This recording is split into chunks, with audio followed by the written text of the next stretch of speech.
Hello friends, welcome back once again. Friends, आज की class में हम लोग जानेंगे कि अनुक्रमण की प्रक्रिया कैसे होती है। अनुक्रमण को के बारे में जाना था हम लोगों ने। अब जानना है कि अनुक्रमण की प्रक्रिया होती कैसे।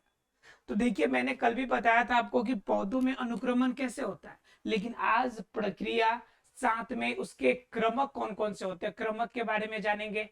और क्रमक पर अनुक्रमण की क्रिया कैसे प्रभावित करती है, इन सभी कारकों के बारे में आज डिस्कस करेंगे। ठीक है। यह ज्यादा इंपॉर्टेंट टॉपिक होने की वजह से थोड़ा डिटेल में हमें जानने की आवश्यकता पड़ती है, क्योंकि एग्जाम में इससे बहुत सारे क्वेश्चन आते हैं। तो जरा ध्यान से समझ लेंगे तो ये सिर्फ आपके 12th के लिए नहीं, अगर आप आगे भी अगर बायोलॉजी को लेकर अगर कोई भी तरह की आप अगर लगता है आपको कि अगर बोटेनिकल से आपको कुछ भी करना, जैसे मतलब आयुर्वेद में जाना आपको, तो ये जरूरी हो जाएगा आपको। फिर अगर आप चाहते हैं बोटनी से ग्रेजुएशन कर ले, फिर जरूरी होगा आपको। मतलब आगे जितना भी टॉपिक में जाएंगे, अगर बायोलॉजी को कंटिन्यू रखना चाहते हैं तो उनके लिए भी जरूरी होता है। और सबसे बड़ी बात है कि आज के समय का जनरल कंपटीशन में भी ज्यादातर क्वेश्चंस क्या होते हैं कि आपके बायोलॉजी सेक्टर से ही होते हैं। समझिए कि अगर 30 क्वेश्चन साइंस सेक्टर से है तो अबाउट 12 to 15 क्वेश्चन ऐसे होंगे जो सिर्फ और सिर्फ बायोलॉजी से होंगे।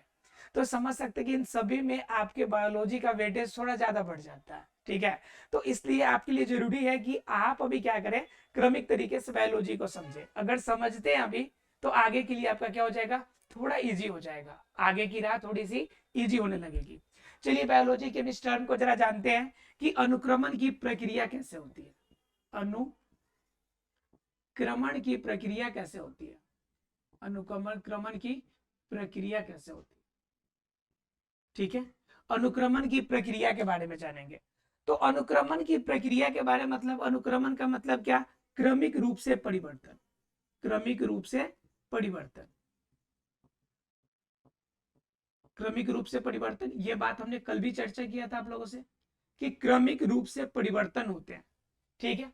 अब परिवर्तन कैसे होते हैं, तो परिवर्तन होने का भी एक तरीका है। ठीक है, कैसे परिवर्तन होंगे, तो परिवर्तन होने का मतलब है, जैसे मान लीजिए कि अगर किसी भूभाग पे, मान लीजिए कि ये जमीन है, इस भूभाग पे कोई पौधा नया रूप में जन्म लिया, तो नया जन्म लिया, तो जो नया जन्म लेगा वो तो सबसे पहला होगा, अगला होगा। और अगला को हम कहते हैं अग्रज। क्या कहते हैं, अग्रज। अर्थात कि यह जो पीढ़ी होगी इसकी अग्रज पीढ़ी होगी, अगला पीढ़ी होगी, यानी फर्स्ट। अब क्या होगा कि यहाँ पे जो यह पौधा अपने आप में यह जन्म लेगा, यह वृद्धि जो करेगा, यह पौधा क्या करेगा, धीरे धीरे विकास करेगा। अब धीरे धीरे विकास करेगा, उसके बाद जो नया पौधा आएगा, वो नया पौधा इनसे ज्यादा हाइब्रिड क्वालिटी का होगा, तो ये इसको दबा देगा। मतलब पुराना वाला पौधा मरेगा, फिर एक नया पौधा जन्म लेगा, फिर ये भी मरेगा, फिर एक नया पौधा जन्म लेगा। इस तरह से होते होते अलग अलग क्रम में अलग अलग पौधों का आगमन होगा। देखिए, तो ये होंगे, तो ये नया अग्रज वाला में था, यानी अगला पार्ट था। ठीक है। लेकिन जो सबसे अंत में सबसे विशाल, जो प्रकृति के अनुसार अपने आप को पूरी तरह ढालने वाला होगा, उससे हम लोग कहेंगे चरम। क्या कहेंगे, चरम। तो हम चरम किसे कहते हैं, जो बिल्कुल चरम सीमा पर, बिल्कुल अंतिम, मतलब जिसमें चेंजेस कुछ भी पॉसिबल नहीं है, लास्ट पोजीशन जो होता है उसे हम क्या कहते हैं, चरम के नाम से जानते हैं। तो पहला पॉइंट क्या हो गया, अग्रज। दूसरा पॉइंट क्या हो गया, आखिरी पॉइंट क्या हो गया, चरम। तो देखिए ये क्या होगा, आपका चरम होगा। ये होगा चरम, जो आखिरी कंडीशन है। जो पहला कंडीशन अग्रज होगा। अब बात ये आती है कि ये पहला कंडीशन हो, अगला या अग्रज हो, या फिर चरम हो, तो इन सभी क्रियाओं को करने में क्या होती है कि जलवायु मदद करती है। क्या मदद करती है, जलवायु मदद करेगी। और उसके साथ साथ बहुत सारे रासायनिक पदार्थ, रासायनिक एक आवरण इसकी मदद करते हैं। ठीक है। मतलब सिर्फ और सिर्फ यह आगे बढ़ने के लिए इनकी आंतरिक शक्ति नहीं, बल्कि बाह्य रूप में जलवायु, रासायनिक पदार्थ, अन्य बहुत सारे ऐसे पदार्थ हैं, अन्य बहुत सारे सहयोगी चीजें हैं जो इनकी क्या करते हैं, मदद करते हैं, इनकी हेल्प करते हैं। तो जब हम बात करेंगे इनकी हेल्प करने वाले अन्य मटेरियल्स की, अन्य आइटम्स की, तो जो भी पार्ट इनके अन्य भागों को इनकी मदद करते हैं, उसे हम लोग क्या कहते हैं, तो उसे हम लोग कहते हैं क्रमक। क्या कहते हैं उसे, क्रमक कहते हैं। उसे क्या कहेंगे हम, क्रमक के नाम से जानेंगे। अब बात ये आती है कि यह क्रमक जिसे हम कहेंगे, जो जलवायु, रासायनिक या फिर अन्य जितने भी अकार्बनिक पदार्थ या जितने भी अन्य भूभाग, अन्य चीजें जो इनको आपका अग्रज से लेकर चरम तक पहुंचाने के लिए जिम्मेवार है, यह क्रमक है। ठीक है, अब ये क्रमक क्या होते हैं कि क्रमक स्थिति और कंडीशन के हिसाब से अलग अलग प्रकार के पाए जाते हैं। मतलब स्थिति जैसा रहेगा वैसा मिलेगा। अब अलग अलग प्रकार के क्या, मुख्य रूप से अगर देखा जाए तो दो ही तरह के होते हैं। ठीक है, ठीक है, दो ही तरह के होंगे। एक तो होगा आपका जल प्रदेश, यही जल प्रदेश वाला यानी कि जलीय क्षेत्र में रहने वाला। और दूसरा क्या होगा, जब जल वाली बात हो जाएगी तो एक हो जाएगा आपका क्या, शुष्क क्षेत्र में यानी कि सूखे वाले क्षेत्र में रहने वाला शुष्क प्रदेश। यही आपका जो क्रमिक होगा अर्थात कि जो जलवायु होगा या रासायनिक वातावरण होगा, यह दो ही तरह का हो सकता है, नहीं या तो जल में होगा नहीं तो शुष्कीय होगा। अब इसमें भी क्या होगा कि अगर जल के भी अगर विस्तृत पाठ को जाएंगे तो एक और ले सकते हैं कि लवण वाला मृदा वाला, लवणीय हो जाएगा, लवणीय मृदा वाला हो सकता है। ठीक है, जिनके अंदर लवण हो। तो कहने का मतलब कि अगर मुख्य रूप से देखा जाए तो तीन हो जाएंगे, लेकिन अगर सामान्यतः देखा जाए तो जल और शुष्क यही दो ही पार्ट में आपके बढ़ते हैं। यानी कि जलवायु, रासायनिक पदार्थ, जितने भी क्रियाकलाप, जितने भी सहयोगी इस अग्रज से चरम तक की अनुक्रमण की संपूर्ण प्रक्रिया है, इसी तीन कैटेगरी में, इसी तीन प्रकार के क्षेत्रों में अपना शुरू से लेकर अंतिम चरम सीमा तक के सभी क्रम को क्रॉस करता है। सबसे बड़ी बात जो ध्यान रखना है कि अनुक्रमण की जब क्रिया होगी तो यह क्रमिक रूप में होगी। एक ही बार ऐसा नहीं है कि एक पौधा जन्म लिया और अगला पौधा बिल्कुल चरम वाला पौधा बनके तैयार हो गया। यह क्रमिक रूप से बनेगा, अर्थात कि कोई भी चेंज है जिस तरह से क्रमिक रूप से होती है उस प्रकार इनके अंदर भी क्रमण की क्रिया, अनुक्रमण की क्रिया एक प्रकार की स्टेप बाय स्टेप, एक क्रम से, एक सीक्वेंस से यह बनकर तैयार होगा। क्लियर आप लोग को? अब अनुक्रमण की क्रिया क्रम से तैयार होने का क्या मतलब है?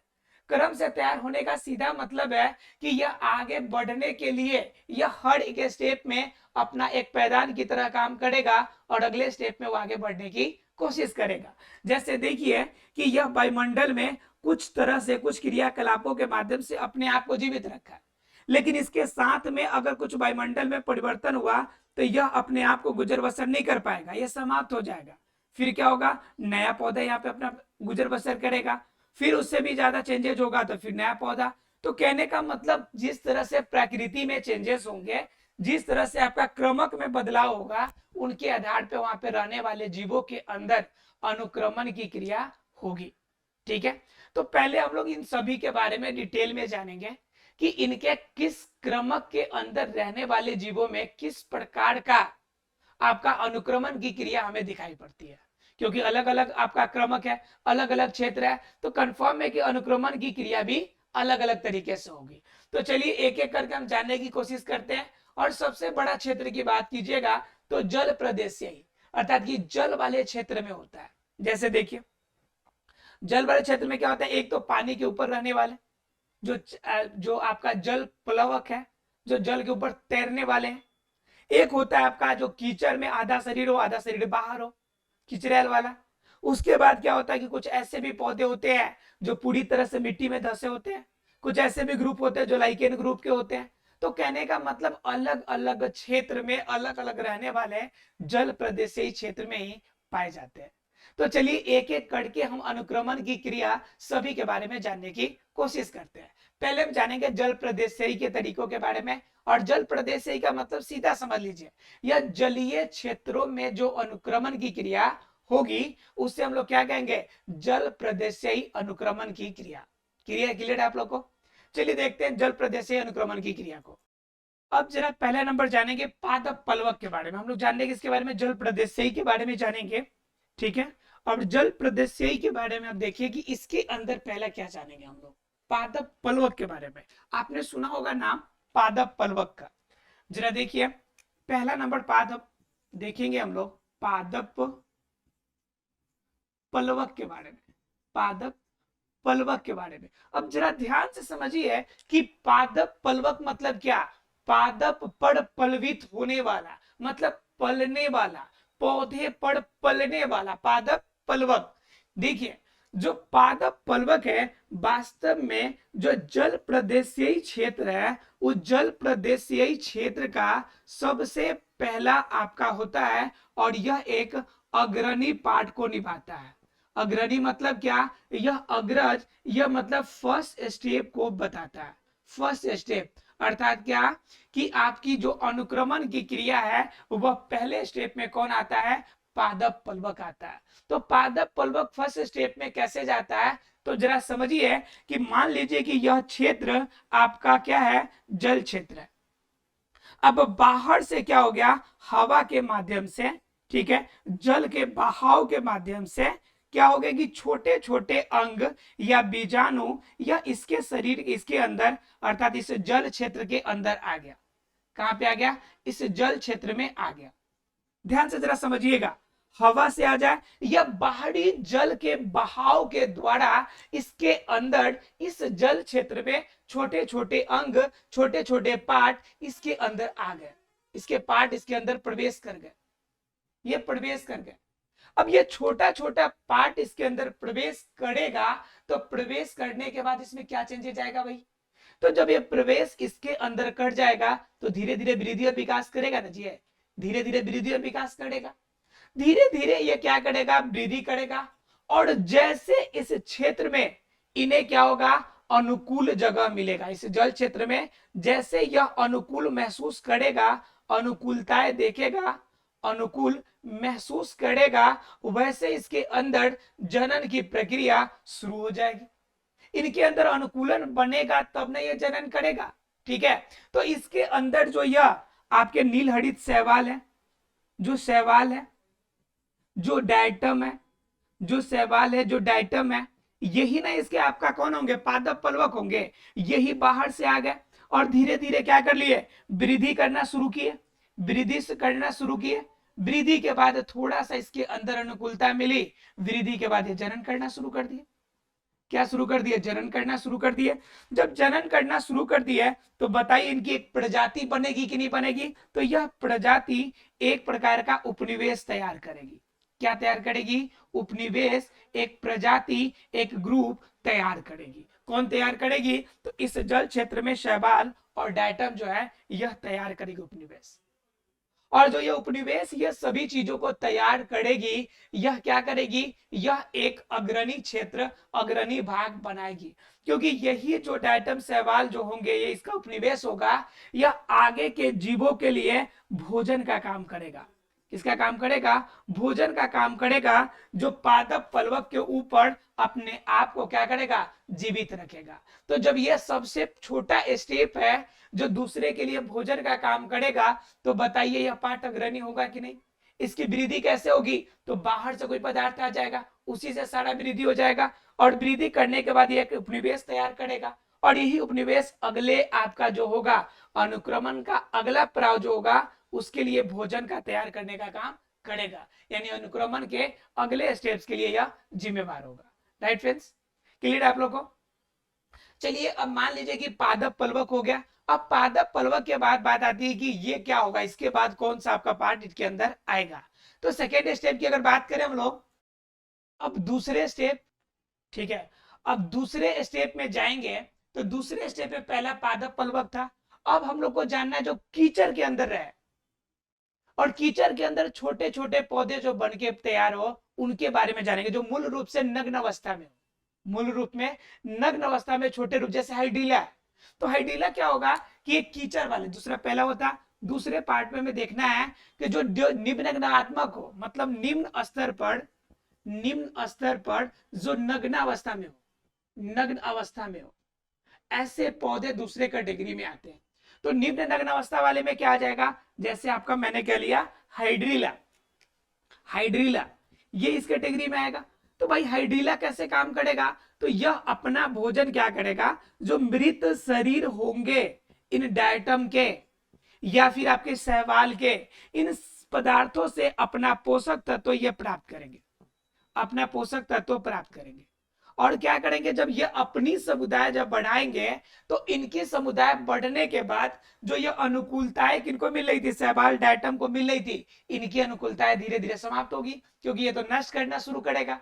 तो इनकी प्रजाति को प्रभावित करके वो हाइड्रीला आगे बढ़ेगा।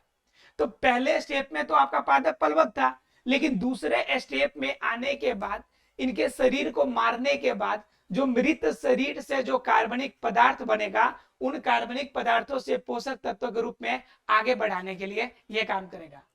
ठीक है, तो ये क्या हो गया, निम्न नग्न अवस्था के लिए बात। ठीक है, निम्न नग्न अवस्था का बात का मतलब क्या हो गया कि यह आपका जो यह कंडीशन है वह कंडीशन आपका किसके अंदर चला जाएगा, इस निम्न नग्न अवस्था के मतलब। निम्न नग्न अवस्था के मतलब कि यह जो आपके पदार्थ होंगे यह क्या करेगा, तो यह इन क्रियाओं को आगे की तरफ बढ़ाएगा। यह इन क्रियाओं को क्या करेगा, आगे की तरफ बढ़ाएगा। और आगे की तरफ बढ़ाने का मतलब क्या है कि आगे की तरफ बढ़ेगा मतलब इनको भोजन जो प्राप्ति होगी इस डायटम से प्राप्त हो जाएगी, इन शैवाल के मृत शरीर से प्राप्त हो जाएगी। तो फोन, तो ये हो जाएंगे निम्न आपके नग्न अवस्था वाले। अब क्या होता है कि इसी में कुछ ऐसे भी होते हैं जो मूल आरोपित होते हैं, जिनकी जड़ें आरोपित होती है, जो 2 से 5 फीट की गहराई तक पानी में जाते हैं, जिनकी जड़ें। अब जिनकी जड़ें 2 से 5 फीट में जाएंगे तो आप कहेंगे कमल भी तो इसी की कैटेगरी में आ जाएगा। तो बिल्कुल सही समझ रहे आप कि तीसरा कैटेगरी जो इसके अंदर आएगा वह मूल आरोपित वाला आएगा। तीसरा कौन आएगा, मूल आरोपित का। ये 2 कंडीशन हम लोगों ने देख लिया। तीसरा कंडीशन क्या आएगा, मूल आरोपित का, जिसका मूल क्या होगा, अर्थात की जड़ें जो होंगी आरोपित होंगी नीचे। तीसरा कंडीशन होगा आपका मूल आरोपित कंडीशन, मूल आरोपित। अब मूल आरोपित का मतलब क्या हो गया कि जिनकी जड़ें जो होंगी 2 से 5 फीट की गहराई तक पानी के अंदर जाके अंदर प्रवेश करेगी। अब क्या होगा कि इनको जो पोषक तत्व चाहिए, यह पोषक तत्व ये तो मान लीजिए कि आपका क्या होगा, यह भक्षक तो है नहीं कि दूसरे जीवों को खा के अपना करेगा, यह स्वपोषी कैटेगरी में है। लेकिन इनको चलिए जरा बात कर लेंगे उसके बारे में। तो ये मूल आरोपित है, तो 2 से 5 फुट मैंने बताया। अब जरा ध्यान से समझिए कि इनको पोषक तत्व कहां से मिलेगा, इनकी पोषकता कहां से मिलेगी, पोषकता कहां से मिलेगी। तो इनकी जो पोषकता है वास्तव में मिलेगी, ये हाइड्रीला हो गए, ये जितने भी इनके मृत शरीर से जो कार्बनिक पदार्थ बनेगा यह अकार्बनिक छोटे छोटे पदार्थ के रूप में तब्दील होगा। ठीक है, और ये क्या करेंगे, यह पोषक तत्वों के रूप में काम करेगा। अब जरा एक और बात गौर कीजिएगा कि इनका शरीर कुछ तो शरीर के बाहर भी निकलेगा। तो शरीर के जब बाहर निकलेगा तो कंफर्म है कि कुछ क्या होगी, वायुमंडल से भी ऑक्सीजन वगैरह लेने के लिए, कार्बन डाइऑक्साइड त्यागने के लिए, कार्बन डाइऑक्साइड लेने के लिए और ऑक्सीजन त्यागने के लिए वो वायु को अभी यूज वो करेंगे प्रॉपर तरीके से। तो यह मूल आरोपित हो गया, जिनकी जड़ें पानी के अंदर डूबी हुई होंगी। यह तीसरा कंडीशन है मूल आरोपित वाला। ठीक है, यह नग्न अवस्था था जब इसके अंदर भी मूल आरोपित थे, लेकिन ज्यादा गहराई में नहीं, मतलब कि कीचड़ वाले पार्ट में ही, आपका नॉर्मल कीचड़ वाले पार्ट में, अर्थात कि नमी के ऊपर, मिट्टी के ऊपर ही वो आपके क्या थे, अवस्था थी। उसके बाद ये क्या हो गया, पूरी तरह आपका पानी के अंदर, जल के अंदर ये आपका आरोपित हो गया, तीसरा कंडीशन। अब बात कर लेते हैं हम लोग चौथे कंडीशन की। ठीक है, देखिए चौथा ऑप्शन क्या है आपका कि इसका दलदली अवस्था, दलदली अवस्था। अब जरा गौर कीजिएगा, दलदली अवस्था मतलब क्या कि अब देखिए ये आपका जड़ नीचे की तरफ था जो पानी भी था और पानी के अंदर होता, लेकिन पानी की अवस्था अगर मान लीजिए वहां पर पानी की मात्रा अगर खत्म हो जाए, कम हो जाए, तो मिट्टी क्या हो जाता है, मिट्टी के अंदर नमी रहेगी, पूरा पानी रहेगा, इस तरह से दलदल की तरह हो जाएगा, कीचड़ की तरह बनेगा, ये दलदल कीचड़ बनेगा। दलदल मतलब क्या, कीचड़ बनेगा। अब इस कीचड़ के अंदर जब कोई पौधा इसके अंदर रहेगा तो बताइए कि इनका शरीर पानी में रहेगा कि नहीं रहेगा। कीचड़ इनके जड़ जो होगी इनकी कीचड़ के अंदर होगा, लेकिन इनका शरीर जो होगा पूरी तरह से वायु में होगा। अब जब पूरी तरह से शरीर वायु में होगा तो क्या करेंगे, इनके अंदर श्वसन की क्रिया, श्वसन की क्रिया सामान्य पौधे के समान होगी। इनके अंदर प्रकाश संश्लेषण की क्रिया, प्रकाश संश्लेषण की क्रिया सामान्य पौधे के समान होगी। तो यह कंडीशन क्या होगा कि पूरी तरह से सामान्य कंडीशन के अंदर इनमें क्रियाएं होंगी। इनके अंदर प्रकाश संश्लेषण की क्रिया हो, श्वसन की क्रिया हो या किसी भी प्रकार की अगर क्रिया हो तो यह सामान्य जीवों के अंदर, सामान्य पौधे के समान इनके अंदर क्रियाएं होंगी। अंदर की क्रिया क्या होगी, अंदर वास्तव में क्या होगा कि जड़ें इनके अंदर रहेंगी, लेकिन मेन काम जो होगा ऊपर वाले के रूप में यह काम करेगा। क्लियर है आप लोग को, मतलब क्या कि यह दलदली पौधे का मतलब है कि श्वसन, प्रकाश संश्लेषण की क्रिया या जितने भी क्रियाकलाप है वह सभी सामान्य पेड़ पौधों के समान होंगे। क्लियर है आप लोग को, तो दलदली अवस्था ये हो गया। उसके बाद चौथा अवस्था अगर इसी में देखिएगा तो इसी में घास की अवस्था आ जाती है। कौन सी अवस्था आ जाती है? घास की अवस्था। तो घास की अवस्था का मतलब क्या? यह घासीय रूप में रहेगा, घास के रूप में रहेगा। अब घास के रूप का मतलब क्या हो गया कि इनके अंदर दलदल के ऊपर जब मिट्टी थोड़ी सी कठोर आवरण में आ जाएगी, मिट्टी कठोर आवरण में आ जाएगी। दलदल कब तक है? जब तक इसमें जल है। अब इसमें से जल क्या हो गया? खत्म हो गया, तो मिट्टी धीरे धीरे कठोर होने लगा। कठोर होने लगा तो इनके अंदर पोषक तत्व तो रहेंगे ही। इसमें क्या होगा कि इसके अंदर आपका नया आपका एक छोटे छोटे झाड़ी के रूप में पौधे बैठने शुरू हो जाएंगे। तो वह क्या होगा? आपका घास अवस्था होगा। एक और बात ध्यान रखना है कि दलदली अवस्था वाले जो पौधे होंगे उनके अंदर वाष्पोत्सर्जन की क्रिया अपेक्षाकृत अधिक होगी। वाष्पोत्सर्जन की क्रिया अपेक्षाकृत क्या होगी? अधिक होगी। लेकिन घास अवस्था में आने के बाद फिर जो होगी सामान्य रूप से जो वाष्पोत्सर्जन की क्रिया है वह सामान्य हो जाएगी। ठीक है, तो घास जो बनेंगे तो वह घास क्या होगा? छोटे छोटे पौधे की तरह बनेंगे, लेकिन इनकी संख्या, इनकी उपनिवेश बड़ी संख्या में बनेगी। जैसे आप लोग मोथा सुने होंगे ना, सुने ना जी, तो ये मोथा की तरह रहेंगे। अब क्या होंगे देखिएगा कि बिल्कुल वो मिट्टी सूखा हुआ रहता है, लेकिन फिर भी उनके अंदर नमी की मात्रा रहती है। तो वह क्या होता है कि बड़ी मजबूत, बड़ी झाड़ीदार हो जाते हैं। तो उस तरह की छोटे छोटे झाड़ियों का, छोटे छोटे आपका पौधे बन के तैयार होंगे। अब ये घास की अवस्था से जब इनकी अवस्था जब मरेगी, जब मिट्टी और कठोर होगा, तो पांचवी अवस्था इसी में उत्पन्न होगी। चार हो गए, 1 2 3 4, ये पांचवी अवस्था थी। और इसी में अगर छठी अवस्था की बात करेंगे तो छठी अवस्था में वनस्थली बन जाएगा। क्या बन जाएगा? वन स्थली बन जाएगा। क्या बनेगा? वन स्थली। तो वन स्थली का मतलब क्या? यह वन के अंदर यानी कि वन के समान एक साम्राज्य बना लेंगे पूरा। ठीक है, मतलब क्या? पूरी की पूरी एक नई साम्राज्य बनाकर तैयार करेगा। कौन करेगा? यह जल प्रदेश ही जो आपका पादप पलवक था, यह पादप पलवक अगर अग्रज था, अगर यह अग्रणी रूप में काम कर रहा था, अग्रणी था, तो यह अग्रणी से यहाँ पे वनस्थली जो होगा, यह साम्राज्य जो बनाएगा, यह चरम हो जाएगा। क्या हो जाएगा? चरम हो जाएगा। तो ध्यान से देखिए, अग्रणी से लेकर चरम तक के कंडीशन हमारा 6 पेज में जाके कंप्लीट हुआ। तो यह क्रमवार तरीके से, अब हम ऐसा नहीं कहेंगे कि पादप पलवक से डायरेक्ट वनस्थली बन गया होगा, ऐसा नहीं होगा, ऐसा बिल्कुल भी कभी नहीं होने वाला है। क्या होगा कि सीक्वेंस बनेगा कि पादप पलवक जो खाद्य सामग्री तैयार करेंगे वह क्या करेगा? जो निम्न नग्न अवस्था वाले जीव होंगे, जिनकी जड़ें थोड़ी बहुत आरोपित होगी, थोड़ी बहुत मूल आरोपित होगी, वह उन्हें प्राप्त हो जाएगा। उसके बाद क्या होगा कि थोड़ा और अंदर जाने के बाद थोड़ा उससे ज्यादा होगा तो मूल आरोपित पूरी तरह से हो जाएगा। जब मूल आरोपित होगा तो थोड़ा सा और अगर मिट्टी की अवस्था चेंज होगी तो यह दलदली अवस्था वाला आएगा। जब दलदली से थोड़ा सा आगे बढ़ेगा तो घासी अवस्था आएगी। मतलब क्या? क्रमवार तरीके से ये चेंजेस होते रहेंगे और इनके माध्यम से अनुक्रमण की पूरी क्रिया होगी। तो ऐसा आपको समझ में आ गया होगा कि जल आपका जो होते हैं, जो जल प्रदेशीय क्षेत्र होते हैं, उनमें अनुक्रमण की क्रिया कैसे होती है। आगे आपका लवणीय है और आपका कौन बच गया?